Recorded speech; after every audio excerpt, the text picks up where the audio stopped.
우리 기독교인의 관점에서 볼 때 가장 중요한 것은 구원받는 것입니다.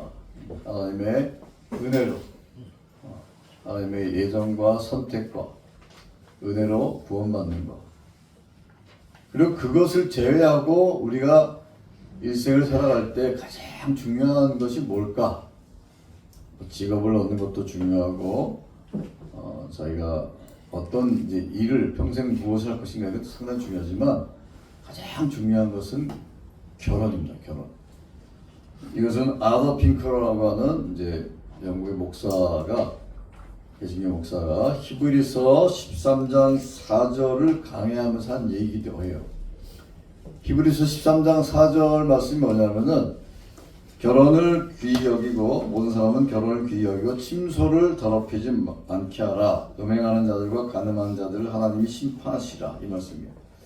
아더핑크가 히브리 13장 강의하면서 이 결혼에 대해서 얘기하면서 이런저런 얘기를 했는데 다 우리가 동의할 만한 그런 얘기를 잘 얘기했어요. 그 중에 하나가 뭐냐면은 이 히브리 13장에서 특히 여기 뒤에 보면 이제 돈 얘기도 합니다. 그러니까 인간의 부패한 본성 때문에 짓는 대표적인 죄가 뭐냐면은 음행죄와 그 다음에 탐욕이에요. 그러니까 정욕과 탐욕.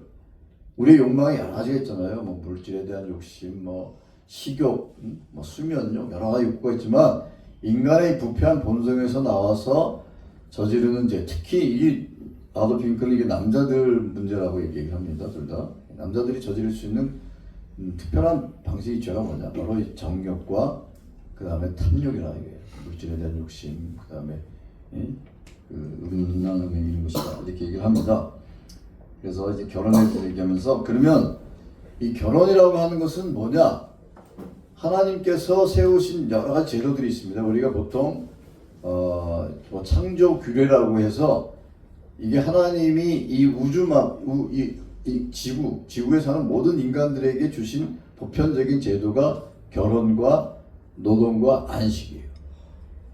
그러니까 세상에 어느 나라 사람이나 어느 민족이나 옛날이나 지금이나 다 일을 해야지 먹고 살 수 있고 그 다음에 결혼을 해서 자식을 낳고 그 다음에 쉬어요. 일주일에 한 번, 지금 뭐 세계적으로 일주일에 한 번씩 하나 우리처럼 이제 일주일에 두 번씩 하나 유럽 같은 데는 뭐 일주일에 뭐 시간이 많이 줄어들어요. 노동시간이. 그러니까 이게 다 누구나 하는 하나님께서 우리 인간을 위해 제정하신 것인데 그 중에 아주 특별하게 하나님이 에덴 동산 안에서 세우신 제도가 안식일과 결혼입니다. 그래서 결혼은 하나님이 인간을 위해서 특별히 만드신 제도이기도 하지만 하나님이 굉장히 귀히 여기시는 겁니다. 왜냐하면 예수님이 많은 기적을 행하셨는데 예수님이 행하신 첫 번째 기적이 뭡니까? 가나의 혼인잔치에 가셔서 물로 포도주를 만드시는 거예요. 그래서 이스라엘 여행하면서 가나 가면은 합법적으로 포도주를 사올 수 있어요. 예수님이 만드신 포도주. 그래가지고 장로님도 권사님도 다 사옵니다. 이게 하나님이 그 예수님이 인간에게 주신 이 결혼이라는 제도를 축복하신 거고 예수님도 마리아의 몸에서 나셨잖아요. 그러면은 왜 결혼 제도를 주셨느냐? 세 가지 이것이. 첫째는 이 결혼이 생육하고 번성하기 위해서는 결혼을 통해서 자식을 낳아야 됩니다. 그걸 위해서 하나님이 결혼이라는 제도를 주셨고, 두 번째는 음행을 피하기 위해서. 고린도서 7장 2절인가 보면은 이제 음행의 연고로 남자마다 자기 아내를 두고 여자마다 자기 남편을 두라. 음행하지 말라는 거예요. 그러니까 이것은 오직 결혼 제도 안에서만 해결하라는 것입니다. 그 다음에 홀로 사는 것의 불편함을 피하기 위해서 하나님이 인간을 만드실 때 인간은 혼자 살 수 없도록 만드셨어요. 혼자 살면은 인간은 고독하고 외롭고 쓸쓸하고 그리고 이 결혼의 그 중요성이 뭐냐면은 남자와 여자가 이렇게 서로 의지하고 돕고 해서 완전한 걸 이루는 겁니다. 결혼하게 되면 이제 친밀한 관계를 갖게 되잖아요. 그래서 친밀한 관계를 갖게 되고 서로를 의지하고 서로를 도와주고 하는 거예요. 혼자서는 할 수가 없는 거예요. 책을 내면 책 2권 있어야 돼. 책 한 권, 이거 세워지네. 근데 얇은 책으로 이렇게. 2권 있어야 이렇게 세워져. 카드라고 합시다. 카드. 그러니까 마찬가지로 남자와 여자가 서로 이렇게 부족한 부분을 잘 보충해서 도와주는 겁니다. 남자하고 여자는 굉장히 달라요. 화성남 금성녀인가? 제목이 금성남 화성녀인가 모르겠어요. 둘 중에 하나인데 이 얘기하는 건 남자랑 여자가 기본적으로 성향이 틀리다는 겁니다. 그래서 이제 싸움도 많이 하죠. 저도 이것 때문에 내가 왜 혼나지? 막 이런 거 굉장히 많았어요. 지금도 수시로 가끔씩 그러는데 아니 이거 지금 왜 화를 내지? 근데 그런 걸 통해서 우리가 이제 조금씩 이제 보충해 가는 겁니다. 그래서 이 결혼 제도라고 하는 하나님 참 인간을 위해서 하나님이 남성과 여성을 만드셨습니다. 이게 하나님이 만드신 창조의 질서예요. 그래서 이 동성결혼 이게 말이 안 되는 거예요. 하나님이 안 계시면은 마음대로 했대요. 뭐 자기 마음대로 뭐. 그러나 하나님이 인간을 만드실 때 남자와 여자를 만드셨다. 이게 성경에 나오잖아요. 그래서 남자와 여자가 결혼해서 아이들도 낳고 가정을 이루고 자식을 잘 기르고 이렇게 하는 것이 하나님이 주신 질서예요. 이 결혼이라고 하는 그만큼 중요한 것입니다. 그래서 모든 기독교 신자는 결혼을 신성시하고 그래서 이 기독교가 사회에 공헌하는 게 뭐냐? 요새 이제 극우 뭐 이런 기독교 때문에 사람들이 이제 기독교에 대해서 굉장히 이렇게 좀 안 좋은 시각을 갖고 있는데 사실 기독교가 공헌하는 가장 큰 공헌 중에 하나가 뭐냐면은 사회에 안정적인 기반을 제공하는 겁니다. 여러분 가정이 안정돼야지 이 국가도 안정되는 거예요. 이게 아도피 핑크도 똑같은 얘기를 했어요. 모든 대한민국 국민이 한 5천만 돼. 24년에 5,100만 이게. 이 5천만의 가정들이 있을 거 아니에요, 가정들. 이 가정이 안정돼야지 이 5천만 국민이 안정되는 겁니다. 그 역할을 기독교가 하는 거예요. 물론 기독교만 하는 건 아니겠죠. 근데 그만큼 가정은 중요한 것입니다. 그래서 우리가 이 결혼이 얼마나 중요한 것인가 이런 걸 생각하고 우리 결혼한 성도들은 가정을 잘 지키기 위해서 서로 헌신해야 되고 남자와 여자 모두 헌신해야 되고 그 다음에 결혼 이전에 있는 우리 청년들은 하나님이 이 결혼을 축복하실 수 있는 결혼을 하시도록 기도를 해야 됩니다. 결혼은 하나님이 축복하시지 않으면은 아무것도 아니에요. 하나님 축복하셔야 돼요. 굉장히 중요해요. 이게 제일 중요한 거예요. 아가서 5장 2절에 하나님이 결혼을 축복하셨잖아요. 내 친구들아 와서 먹고 마시라고 하나님이 말씀하시는 거예요. 결혼한 신랑 신부한테 이 결혼의 즐거움을 누리라 이렇게 말씀하시는 겁니다. 그 아가서 5장이죠. 제가 제 친구들한테도 이렇게 뭐 부족할 때, 부족한이지 그 추운 보낼 때 그거 써서 이렇게 보냅니다. 그래서 결혼이 이렇게 중요하고 하나님께서 굉장히 귀히 여기시고 오죽하면은 이 오늘 우리 찬송 부르신 것처럼 예수님과 교회의 관계를 뭘로 신랑과 신부, 교회를 신부로 표현하잖아요. 이거는 물론 은유지만 이 은유는 그냥 나오는 게 아닙니다. 그래서 하나님을 사자로 비유하는 거. 여러분 사자 보면은 여러분 어떻습니까? 사자는 굉장히 품위가 있잖아요. 비록 짐승이지만 품위가 있어요. 이렇게 말수도 별로 적고 가만히 있으면 뭐 품위. 근데 먹을 때 보면 좀 품위가 떨어지긴 하지. 근데 굉장히 품위가 있어요. 개도 이 조그만 개보다 좀 등치 큰 개가 좀 품이 있어 보여요. 그러니까 이 비유도 굉장히 중요한 겁니다. 근데 신랑 교회와 예수님과 교회의 관계를 신랑과 신부에 비유하는 이 결혼 관계 비유하는 건 굉장히 중요한 겁니다. 그래서 이렇게 중요한 결혼 제도인데 이 결혼의 축복을 누리도록 하나님 자녀들한테 이렇게 복을 주셨는데 그런데 선지자 중에 한 사람이 결혼 생활로 굉장히 고통을 받은 사람이 있습니다. 굉장히 고통받고 눈물도 흘리고 막 분노를 느끼고 배신감 느끼고 왜 그렇게 했느냐? 아내를 잘못 선택했기 때문에. 근데 그 아내를 선택하게 된 이유가 뭐냐? 하나님이 지시를 하셨어요. 하나님이 음란한 여자는 결혼하라 이렇게 지시를 하셨어요. 그래가지고 하나님이 지시에 따라서 이 결혼이라고 하니 소중한 이 하나님 주신 축복을 고통 가운데 지내는 선지자가 있는데 바로 그 사람이 우리가 읽은 이 본문 호세아 선지자입니다. 이 호세아 선지자는 굉장히 훌륭한 사람이에요. 하나님의 말씀에 순종해서 음란한 여자 고멜하고 결혼했습니다. 근데 이 고멜하고 결혼했는데 처음에 고멜이 문제는 없었던 것 같아요. 처음에는 정상적인 여자였어요. 근데 결혼해서 애를 셋을 낳았어요. 아들 둘에 딸 하나, 아들 딸 아들 이렇게 낳습니다. 그런데 이제 아들을 낳고 이제 5년 10년 뭐 이렇게 잘 지내다가 갑자기 막 바람을 펴가지고 이 가정을 버리고 가정이 깨진 거예요.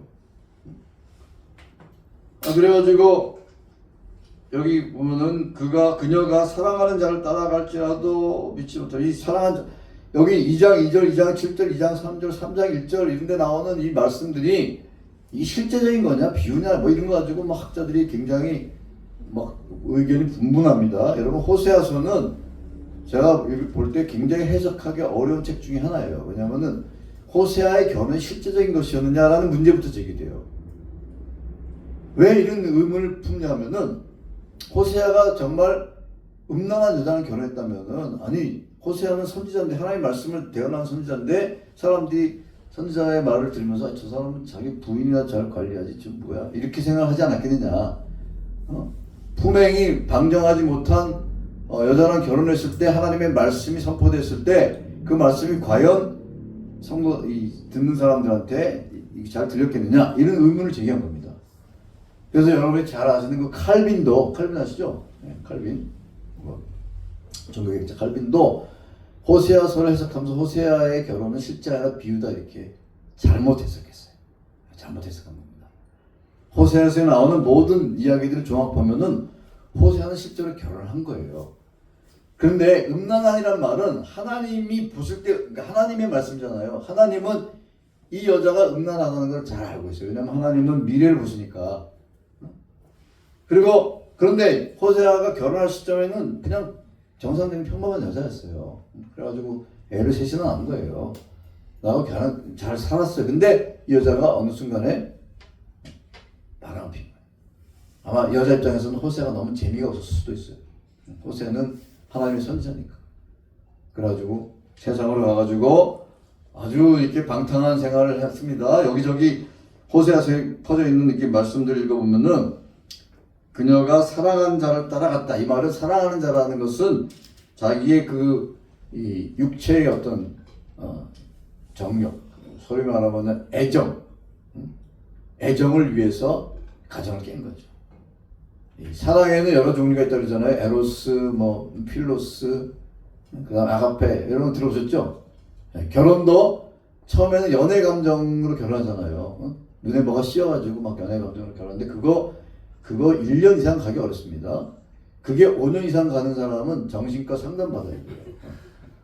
5년이 지났는데도 막 아내를 보고 막 남편을 보고 너무 막 가슴이 뛰고 이러면은 그 정신 이상한 사람. 그거 오래 못 갑니다. 그 다음에는 뭘 가느냐? 그 다음에는 헌신과 아가페 사랑을 가는 거예요. 친구 같은. 배우자가 친구 같아야 돼요. 친구처럼 대화도 하고 뭐 이런 얘기 저런 얘기 잡스러운 돈 얘기도 뭐 하고 뭐 이런저런 얘기 하면서 친구처럼 지내고 그 다음에 부부한테 헌신하고 이래야지 결혼 생활이 오래 가는 겁니다.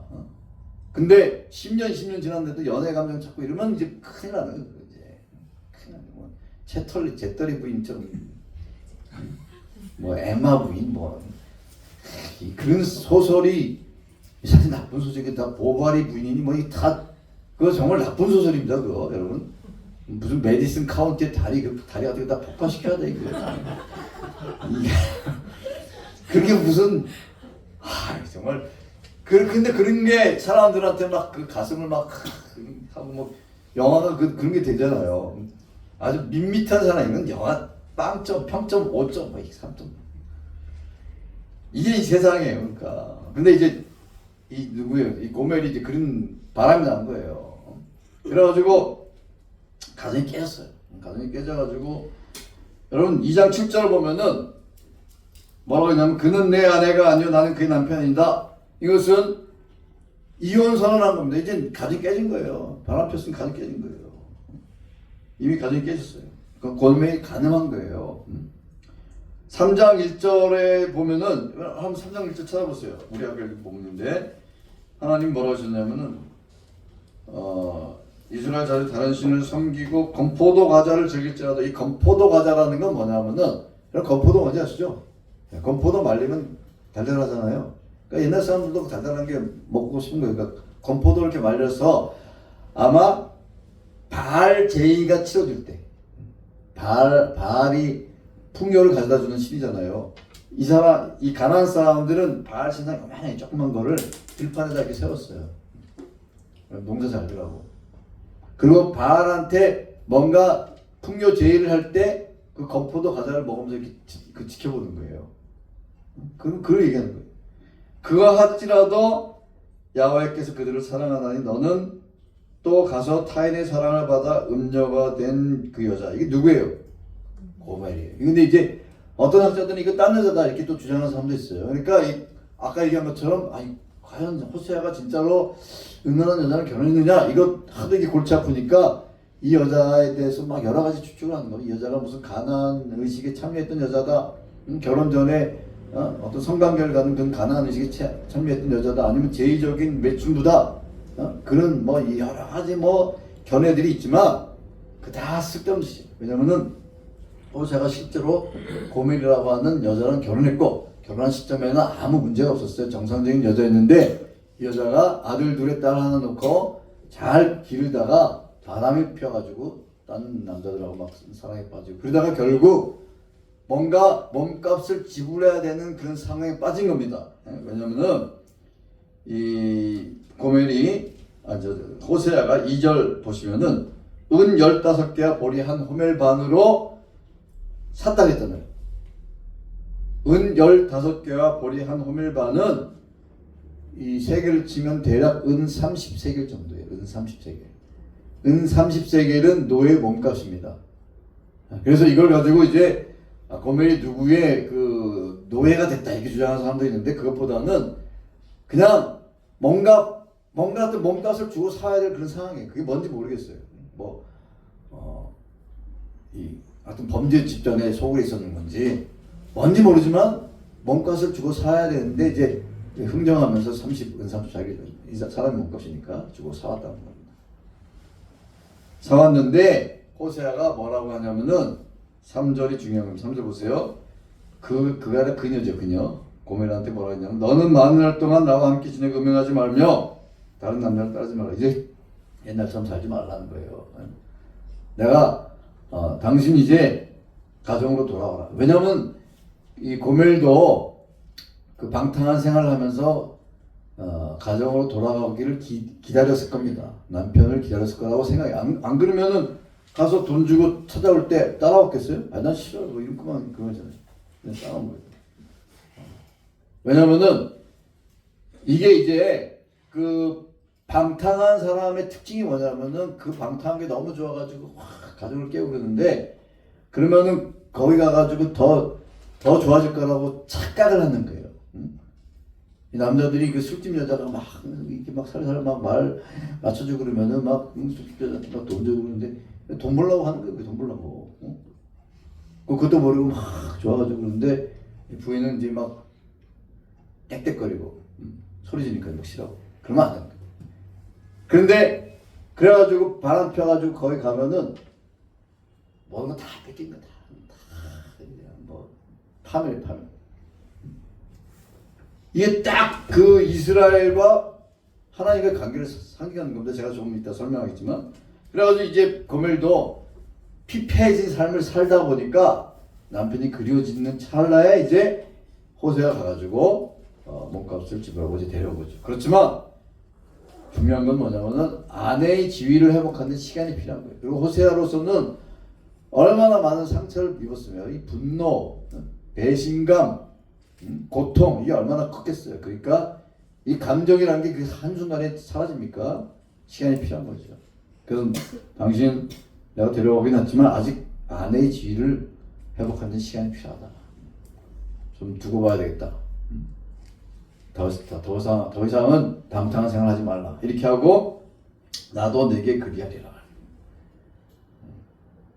다 자기도 똑같은 그런 시간을 이렇게 보내는 겁니다. 그래서 이 후의 얘기는 없습니다. 후의 얘기는 없지만 호세아서의 전체적인 우리 메시지를 봤을 때 분명히 가정이 회복됐을 거라고 우리는 추측합니다. 그리고 이것은 실제로 호세아가 당한 고통과 고난이에요. 그러면은 우리가 이런 질문하는 거예요. 왜 호세아는 하나님의 선지자인데 하나님께서 결혼이라고 하는 이 축복을 주시지 않고 결혼을 통해서 고통을 주셨을까? 그거는 호세아의 사명이에요. 호세아가 언제 때 사람입니까? 호세아가 이스라엘이 멸망하기 직전, 여로보암 2세라고 하는 왕이 죽고 나서 한 30년 만에 북이스라엘이 멸망하거든요. 그 30년 어간에 하나님이 아모스를 보내시고 호세아를 보내신 거예요. 아모스 보내셔가지고 막 심판을 예언했는데도 정신을 못 차리니까 호세아를 또 보내신 거예요. 아모스는 좀 이성과 논리로 예언을 했다면은 호세아는 가슴으로 호소한 겁니다. 근데 가슴으로 호소하기 위해서는 호세아 자신이 배신의 고통, 아내가 바람을 피워가지고 자기가 그 고통과 분노와 원망과 사랑 이런 감정들이 잘 녹아들여서 그게 하나님의 말씀이 거기서 선포됐을 때 이거는 그냥 증오심에서 하는 게 아니에요. 이스라엘 향한 사랑과 정말 깊은 그 마음으로부터 우러나오는 진심으로 이스라엘 향해서 하나님의 말씀을 선포하게 된 겁니다. 그건 호세아가 이런 경험을 했기 때문에 가는 거예요. 그래서 하나님께서 특별히 호세아라고 하는 선지자를 통해서 이런 말씀을 하겠습니다. 그래서 우리가 대선지서, 소선지서는 아니지만 지난번에 우리 선공부할 때 말씀드렸지만 대선지서가 더 위대해서 대선지서고 소선지서가 상대적으로 그렇지 않습니다. 그냥 말씀한 분량이 커서 이사야, 예레미야, 에스겔은 분량이 크잖아요. 그래서 대선지자를 하는 거예요. 근데 호세아는 굉장히 위대한 선지자예요. 자기의 개인적인 가정으로 인한 고통을 겪으면서까지 하나님의 말씀에 순종하고 그 순종을 통해서 온갖 분노와 원한과 원망과 이 고통을 막 체험하면서 거기에 하나님의 말씀이 녹아들어서 그걸 말씀을 이스라엘 향해 선포했던, 그래서 사랑의 선지자입니다. 사랑의 선지자. 호세아였던. 그래서 이 호세아의 말씀은 당시 이스라엘을 향한 메시지를 선포하기에 가장 적절한 겁니다. 왜냐? 당시 이스라엘은 이 호세아서 잘 읽어보면은 이 바알 얘기가 많이 나옵니다. 여러분, 바알은 뭐 몇 번 얘기했지만 바알이라는 말은 주인이라는 뜻이에요. 바알은 풍요를 가져다 주는 신이에요. 가나안 사람들이 믿었던. 그 지역마다 바알이 다 따로 들어요. 서울 바알, 뭐 인천 바알, 뭐 광주 바알, 제주 바알. 제주 같은 데는 바알이 많지 거죠. 뭐 그런 식으로 이 사람들은 이 바알이 풍요를 가져준다고 믿고, 그래서 아까도 얘기한 것처럼 땅에다가 바알 신상, 그 청동으로 된 이런 게 있습니다. 그래서 2장 9절인가? 거기 보면은 이 사람들이 2장 8절이거든요. 곡식과 새 포도주와 기름은 내가 그에게 준 것이요 그들이 바알 위하여 쓴 은과 금도 내가 그에게 도와준 것이요 그가 준. 하나님께서 물질에 풍요를 주신 것이죠. 이스라엘 백성들은 신명기 26장에 보면은 추수를 할 때 그 만물 처음 거둔 것을 하나님께 바치면서 하나님께서 모든 것이 하나님께로부터 왔습니다. 고백하도록 하잖아요. 우리는 유리하는, 우리 조상들은 유리하는 아람 사람이로되 이렇게 하면서 그렇게 하나님께서 모든 것을 줬다라고 고백하도록, 그런 절기 때마다 축제를 통해서 그걸 하도록 그렇게 했는데 이스라엘 백성들이 하나님을 버리지 않았어요. 하나님을 섬겼어요. 근데 문제는 뭐냐면 하나님 보이지 않잖아요. 하나님 보이시지 않아요. 하나님 보이시지 않으니까 보이시지 않는 하나님을 섬기기 너무 어려운 거예요. 근데 주변에 보니까 가나안 사람들은 다 뭐 신상이 있고 다 신들이 다 보여. 신들이 굉장히 인간적이에요. 하나님은 맨날 뭐뭐 하지 말라, 그다음 도덕적으로 살라, 이웃을 사랑하라, 하나님을 사랑하라, 이렇게 요구하시는 게 많아요. 엄격하시고. 근데 이 바알 신은 굉장히 실생활에 필요한 것들 갖다 줘요. 물질의 복과 풍요와 다산과 이런 거 갖다 줘요. 그러니까 우리 이 바알도 우리 잘 섬겨야 되겠네. 하나님 버린 게 아닙니다. 하나님을 섬긴다고 하면서 바알을 같이 섬긴 겁니다. 가나안 사람들 영향을 받아가지고. 그래서 이스라엘 선지자들이 가가지고 그렇게 많이 얘기했는데 호세아 시대 때 북쪽 이스라엘 사람들도 바알을 이렇게 섬긴 겁니다. 그래서 하나님께서 호세아를 통해서 이 이스라엘을 향하여 너희들 그러면은 심판받는다. 이혼이다. 그러면서 호세아의 가정을 통해서 호세아 딸 아들 이름이 이스라엘, 로루아마, 로암이 이렇게 이름까지 주셨잖아요. 이스라엘이라고 하는 것은 이스라엘이 예후가 사람들 죽인 거 그 피를 갚고 그다음 내가 흩어버리겠다. 그다음 루하마라고 하는 내가 더 이상 긍휼히 여기지 않는다. 안미는 뭐야? 안미는 나의 백성. 너는 더 이상 내 백성이다. 이 굉장한 선언인 겁니다. 심지어 이름까지 그렇게 붙여주면서 메시지를 강력하게 전달한 겁니다. 이스라엘이 왜? 정신 차리고 돌아오기를 간절히 원하신 것이죠. 회복을 원하신 거예요. 하나님의 궁극적인 목표는 부수는 게 아니라 회복하시는 회복. 회복을 위해서 하나님이 이렇게 심판의 선언을 하시는 겁니다. 여러분 아모스를 통해서 심판 선언을 하셨잖아요. 그럼 이제 심판 집행하면 되잖아요. 근데 왜 호세아 왜 또 보내세요? 이스라엘 듣고 정신 차리라는 겁니다. 근데 결과적으로는 이스라엘이 정신 못 차렸죠. 그래서 하나님 심판 받았죠. 그렇게 됩니다. 그래서 이 호세아를 통해 가지고 너희 바알 섬기지 마라. 바알 섬기면 이제 이혼이다. 그게 이제 호세아의 결혼 가정 생활을 통해서 보여주신 것이죠. 그런데 이스라엘 백성은 그 우상을 버리지 못하고 결국 심판의 길로 걸어간 것입니다. 그래서 호세아와의 고멜의 관계는 하나님과 이스라엘 백성의 관계를 표현하는 겁니다.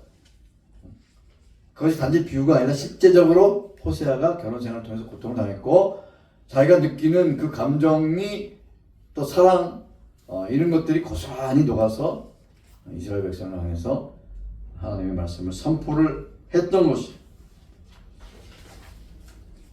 여러분 우리가 이 호세아서를 읽으면서 이걸 한번 생각해 보셔야 됩니다. 하나님, 우리가 죄를 지을 때 하나님의 마음이 어떨까? 하나님께 감정이 있을까? 이런 지금 장미의 이름인가 그 소설을 보니까 그 움베르토 에코 쓰는 그 소설 읽어봤어요. 거기 보니까 뭐 예수님이 뭐 웃느냐 뭐 이런 거 가지고 막 뭐 논쟁하고 막 그러잖아요. 예수님 감정이 있느냐? 예수님이 우셨잖아요. 그럼 하나님은 분노하신다, 진노하신다 이건 그냥 단지 인간적인 표현을 한 것일까? 하나님도 그런 감정이 있다라고 봅니다. 우리 개혁신학에서는. 다만 하나님의 감정은 인간의 감정과 틀리죠. 인간은 굉장히 감정적이잖아요. 그래서 이 큰 죄를 지은 사람한테는 관대하고 조그만 죄를 지었을 때 막 자기가 화나고 뭐 굉장히 그 감정적이라 하잖아요. 근데 하나님은 그렇게 하시지 않아요. 그러나 우리가 오늘 말씀을 통해서 분명히 아셔야 될 것은 사람이 하나님의 자녀가 죄를 지을 때 하나님의 마음이 슬프다는 겁니다. 슬프고 진노하시고 근데 오래 참으시는 거죠. 왜? 하나님의 막대기 매는 너무나 아프기 때문에 하나님 가능하면 매를 안 들려고 하십니다. 그래서 계속해가지고 회개하라 이렇게 돌아오라 이렇게 말씀하시는 거예요. 그리고 돌아오기를 간절히 기다리고 계시는 거예요. 그 하나님의 때가 어느 정도인지는 우리는 알 수가 없어요. 그런데 인간이 생각하는 것보다 훨씬 길긴 길어요. 너무 길어요. 그래서 인간이 근데 이게 굉장히 인간한테는 어떤 면에서는 좋을 수도 있어요. 왜냐면은 우리 하나님이 그때마다 심판을 하시면은 오늘 또 집사님이 병원에 입원하셨대요. 죄를 지어가지고 얻어맞아가지고 이러면 곤란하잖아요. 근데 하나님이 오래 참으시니까 그래서 회개할 기회를 주신 거예요.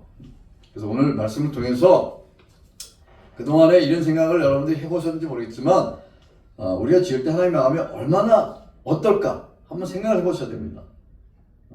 우리가 결혼 전에는 이런 생각을 하기 어렵죠. 근데 결혼해서 부모가 되면은 자식들이 불순종할 때 조금 알 수 있어요. 뭐 제가 자녀들이 뭐 늘 불순종한다는 얘기는 안 하고 그런 얘기는 아닙니다. 근데 불순종할 때가 있죠. 그러면 지금 마음이 아프죠. 그래서 저도 그런 생각을 많이 해요. 아, 하나님 마음은 어떠셨을까? 내가 막 주님의 말씀을 안 들었을 때. 근데 이게 결혼 전엔 잘 모릅니다. 결혼해 보면은 좀 근데 불순종하지 않는 자녀는 없어요. 저희들도 다 어렸을 때 불순종했으니까. 그때 부모 마음이 아픈 것처럼 하나님이 우리가 주님의 말씀에 불순종했을 때는 하나님 마음이 아프다. 이걸 한번 생각을 하시고, 아이고 목사님, 저는 저 앞가림하기도 힘든데 하나님의 마음을 헤아릴 그런 정신이 아닙니다. 이렇게 말씀하지 마시고, 이 죄 문제에 관해서 죄가 얼마나 심각하게 하나님의 마음을 아프게 하는가, 이 생각을 좀 해보라는 겁니다. 특히 하나님이 싫어하시는 죄가 우상 숭배의 죄입니다. 우상 숭배죄라고 하는 것은 뭐 가서 뭐 불쌍한 짓하라 이게 아니죠. 지금 뭐 누가 그러겠어요. 우리 보편적으로 지금 현대인들이 저지를 수 있는 가장 큰 우상은 돈, 이성 이런 거예요. 돈, 쾌락 이런 걸 하나님보다 더 사랑해가지고 하나님께 드려야 할, 마땅히 드려야 할 헌신과 찬양과 경배를 다른 것들한테, 뭐 돈한테라든지, 돈 벌기 위해서 얼마나 열심히 하는데 그러한 열정과 열심을 하나님을 섬기고 헌신해야 되는데, 그게 바로 우상 숭배인 겁니다. 그 사실을 깨닫고 우리가 명심하고 실천해야 될 것은 하나님께 충성하고 헌신하는 것이 우리의 일이라는 것입니다. 하나님은 충성스러운 성도를 기뻐하세요. 똑똑한 성도가 아니에요. 충성스러운, 뭐 일 잘하는 성도가 아니에요. 충성스러운, 우직하지만 늘 주의 말씀에 순종하려고 노력하고 헌신하려고 하는 그러한 성도를 사랑하십니다. 하나님은 그런 자한테 복을 주십니다. 복을 주세요. 이거 틀림없는 사실이에요. 그래서 우리 섬김의 교회 성도님들은 오늘 말씀 좀 가슴 깊이 새기면서 충성하고 헌신하고 순종하고 실천하는, 그래서 하나님을 기쁘시게 하는 우리 섬김의 교회 성도 되시기를 바랍니다. 기도하시겠습니다. 자비로우신 하나님, 오늘 주신 말씀 호세아를 통해서, 그 호세아의 결혼을 통해서 고통을 당하는 호세아가 사랑의 마음으로 전한 그 말씀, 그런 것들을 우리 가슴 깊이 새기며 우상 숭배를 싫어하시는 하나님을 다시 한번 우리 생각하게 하시고, 우리가 버리지 못한 우상이 있으면 과감히 버리고 오직 주님만 사랑하고 주님께 헌신하는 믿음의 성도 되게 하여 주시옵소서. 그래서 주님을 기쁘시게 하는 우리 모든 성도 될 수 있도록 축복하여 주옵소서. 감사하며 예수님의 이름으로 기도하옵나이다. 아멘.